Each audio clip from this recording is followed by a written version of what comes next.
उस रात भाई बहन कमरे में अकेले क्यों थे? रात के ठीक 1 बज रहे थे। पूरे घर की लाइट बंद थी, लेकिन ऊपर वाले कमरे की खिड़की से हल्की पीली रोशनी बाहर आ रही थी। पड़ोस की छत पर खड़ी एक औरत लगातार उसी खिड़की को देख रही थी। उसे साफ दिखाई दे रहा था कि कमरे के अंदर कोई हलचल हो रही है। तभी कमरे के अंदर से किसी चीज के गिरने की आवाज आई और फिर एक लड़की की घबराई हुई आवाज सुनाई दी। भैया जल्दी करो, अगर किसी ने देख लिया तो बहुत बड़ी मुसीबत हो जाएगी। बाहर खड़ी औरत का दिल तेजी से धड़कने लगा। उसने तुरंत अपने पति को जगाया और धीमे आवाज में बोली, मैंने कहा था ना, इस घर में कुछ ना कुछ गलत जरूर चल रहा है। अगले ही पल कमरे की लाइट बंद हो गई और पूरा घर अंधेरे में डूब गया। सुबह होते ही मोहल्ले में सिर्फ एक ही बात फैल चुकी थी। कल रात भाई और बहन कमरे में अकेले क्या कर रहे थे।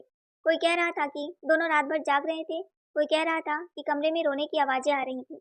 कुछ लोग ये भी बोलने लगे कि घर वालों को सब पता है, लेकिन वो जानबूझकर चुप हैं। धीरे धीरे अफवाह इतनी बढ़ गई कि स्कूल जाते बच्चे तक ने उस घर की तरफ देख देख कर बातें करनी शुरू कर दी। उस घर में रहने वाली लड़की का नाम था सिया और उसके बड़े भाई का नाम था अंश। दोनों बचपन से ही बहुत करीब थे। सिया हमेशा हर बात अपने भाई से शेयर करती थी, लेकिन पिछले कुछ दिनों से वो अचानक बदल गई थी। पहले जो लड़की पूरे मोहल्ले में हंसती थी, अब ज्यादातर अपने कमरे में बंद रहती है। उसके चेहरे पर हमेशा डर दिखाई देता था। उसकी माँ ने कई बार पूछा कि आखिर क्या बात है, लेकिन हर बार वो यही कहती, कुछ नहीं मम्मी, बस पढ़ाई का तनाव है। उस रात आखिर ऐसा क्या हुआ था जिसने पूरे मोहल्ले को हिला दिया? असल कहानी उससे भी ज्यादा डरावनी थी जितनी लोग सोच रहे थे। 3 दिन पहले की बात थी। सिया कॉलेज से लौट रही थी। शाम हो चुकी थी और सड़क लगभग खाली थी। तभी उसे महसूस हुआ कि कोई बाइक वाला पिछले आधे घंटे से उसका पीछा कर रहा है। पहले उसने ध्यान नहीं दिया, लेकिन जब वो लड़का बार बार बाइक उसके बराबर लगाकर अजीब नजरों से देखने लगा तो सिया डर गई। उसने जल्दी जल्दी कदम बढ़ाए और घर पहुंच गई। उस दिन उसने किसी को कुछ नहीं बताया, लेकिन अगले दिन फिर वही बाइक उसके पीछे दिखाई दी। इस बार उस लड़के ने उसके हाथ में एक कागज पकड़ा दिया और तेजी से भाग गया। सिया ने कांपते हाथों से वो कागज खोला। उसमें सिर्फ एक लाइन लिखी थी, तुम्हारा राज मुझे पता है। सिया के पैरों तले जमीन खिसक गई। उसका चेहरा पीला पड़ गया, क्योंकि सच में उसके पास एक ऐसा राज था जिसे वो किसी भी कीमत पर घर वालों के सामने नहीं आने देना चाहती थी। लेकिन सवाल ये था कि आखिर उस अनजान लड़के को उसके बारे में क्या पता था। उस रात सिया सो नहीं पाई। उसने कई बार सोचा कि भाई को सब बता दे, लेकिन डर की वजह से वो चुप रही। अगले दिन जब वो कॉलेज पहुंची तो उसकी सहेली ने बताया कि कोई लड़का सुबह से उसका नाम पूछ रहा था। सिया का दिल बैठ गया। उसने तुरंत क्लास छोड़ दी और घर लौट आई। शाम को जब वो अपने कमरे में अकेले बैठी थी, तभी उसने फोन पर एक अनजान नंबर से मैसेज आया, अगर अपने परिवार की इज्जत बचानी है तो रात 12 बजे पुराने गोदाम के पीछे मिलना अकेले। सिया डर के मारे रोने लगी। उसे समझ नहीं आ रहा था कि आखिर करे क्या। तभी अंश कमरे में आया। उसने पहली बार अपनी बहन को इस हालत में देखा। सिया ने जल्दी से फोन छिपाने की कोशिश की, लेकिन अंश समझ चुका था कि बात बहुत गंभीर है। उसने सिया का हाथ पकड़ के पूछा, सच सच बताओ क्या हुआ है। पहले तो सिया चुप रही, लेकिन फिर अचानक रोते हुए उसने सब बता दिया। अंश ने पूरा मैसेज पढ़ा और उसका चेहरा गुस्से से लाल हो गया। उसने तुरंत कहा, तुम कहीं नहीं जाओगी, अब जो भी होगा मैं संभाल लूंगा। लेकिन सिया डरी रही थी। उसे लग रहा था कहीं उस आदमी के पास सच में ऐसा कुछ ना हो जिससे उसकी जिंदगी बर्बाद हो जाए। रात के करीब 11 बजे थे। घर के बाकी लोग सो गए थे। तभी अंश चुपके से सिया के कमरे में आया। उसने धीरे से दरवाजा बंद किया और बोला, हमें अभी पता लगाना होगा कि वो आदमी कौन है। सिया घबराकर बोली, लेकिन अगर किसी ने हमें देख लिया तो? अंश ने कहा, इस वक्त लोगों की सोच नहीं, तुम्हारी सुरक्षा जरूरी है। दोनों लैपटॉप खोल के उस नंबर की जानकारी निकालने की कोशिश करने लगे। अंश को थोड़ा बहुत साइबर चीजों की ज्ञान था। उसने कई बार वेबसाइट चेक की, कुछ ऐप्स खोले और धीरे धीरे उसे पता चलने लगा कि वो नंबर किसी फेक आईडी पर लिया गया था। तभी अचानक सिया को याद आया, कुछ दिन पहले उसने कॉलेज प्रोजेक्ट के लिए अपने दोस्त करण को पेन ड्राइव दी थी। उस पेन ड्राइव में गलती से उसकी कुछ निजी फोटो और वीडियो सेव थे, जो सिर्फ उसके फोन के लिए थे। हालांकि वो गलत नहीं थे, लेकिन अगर कोई उन्हें एडिट करके वायरल कर देता तो उसकी बदनामी होती। अंश समझ गया कि मामला ब्लैकमेलिंग का है। उसने तुरंत करण का सोशल मीडिया चेक किया। तभी उसे एक फोटो में वही बाइक दिखाई दी जो सिया का पीछा कर रही थी। अब सब साफ हो चुका था, लेकिन असली झटका भी बाकी था। जैसे ही अंश ने करण के बारे में और जानकारी निकाली, उसे पता चला करण अकेला नहीं था। उसके साथ कॉलेज के 2 लड़के और भी शामिल थे, जो पहले भी कई लड़कियों को ब्लैकमेल कर चुके थे। सिया कांपने लगी। उसने डरते हुए कहा, भैया अगर उन्होंने मेरी फोटो वायरल कर दी तो? अंश ने उसकी तरफ देखा और बोला, जब तक मैं हूँ कोई तुम्हारा कुछ नहीं बिगाड़ सकता। उसी समय नीचे किसी के कदमों की आवाज आई। दोनों एकदम चुप हो गए। सिया ने जल्दी से लैपटॉप बंद कर दी। बाहर से माँ की आवाज आई, सिया दरवाजा खोलो। दोनों के चेहरे पर डर साफ दिखाई दे रहा था। अगर इस समय माँ ने उन्हें एक कमरे में देख लिया तो वो हजार सवाल पूछती। सिया ने धीरे से दरवाजा खोला। माँ ने उनिंदी आंखों से पूछा, अभी तक जाग रहे हो? अंश तुरंत बोला, सिया का प्रोजेक्ट पूरा नहीं हुआ था, उसी में मदद कर रहा था। माँ बिना शक किए वापस चली गई, लेकिन उन्हें क्या पता था कि उनके बच्चे की जिंदगी बहुत बड़े खतरे में थी। अगले दिन अंश ने तय किया कि वो सीधे करण से मिलेगा, लेकिन उससे पहले उसने सिया से एक वादा लिया, आज के बाद तुम अकेले नहीं कहीं जाओगी। सिया ने सिर हिला दिया। कॉलेज पहुंचते ही अंश ने करण को रोक लिया। करण पहले तो हंसने लगा, लेकिन जब अंश ने उसको फोन पकड़कर पुलिस का नाम लिया तो उसका चेहरा उतर गया। उसने गुस्से में कहा, तुम्हें लगता है सिर्फ फोन छीन लेने से सब खत्म हो जाएगा? जो चाहिए वो लेके रहूंगा।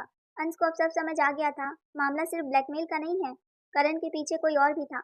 उसी रात फिर एक नया मैसेज आया, बहुत बहादुर बन रहे हो, आज रात 1 बजे सच सामने आ जाएगा।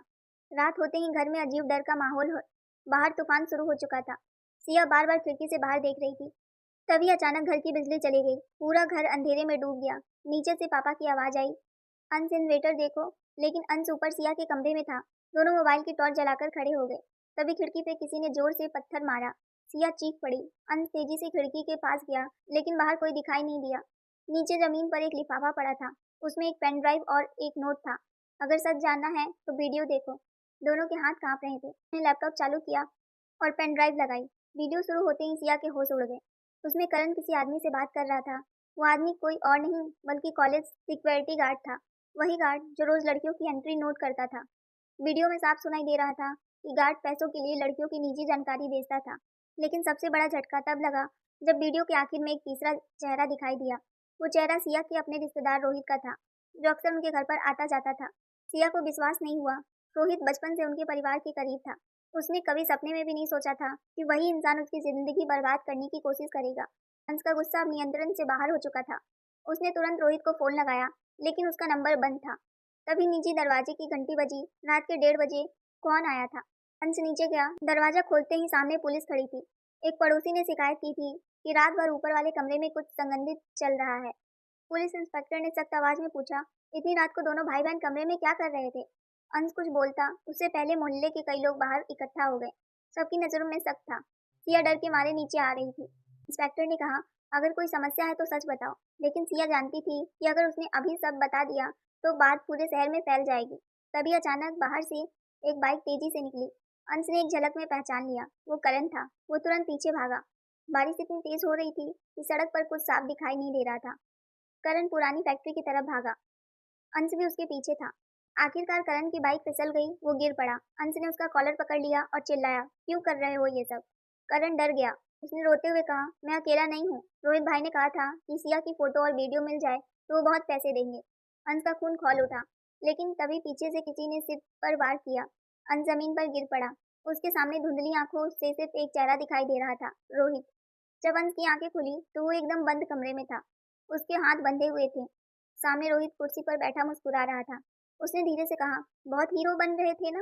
अंश गुस्से से कहा, तुम्हें शर्म नहीं आती? तुम हमारे परिवार का हिस्सा हो। रोहित जोर से हंस पड़ा। उसने कहा, परिवार? तुम्हारे पापा ने बचपन से मुझे नौकर से ज्यादा कुछ नहीं समझा। अब समय आ गया कि उनका घमंड टूटे।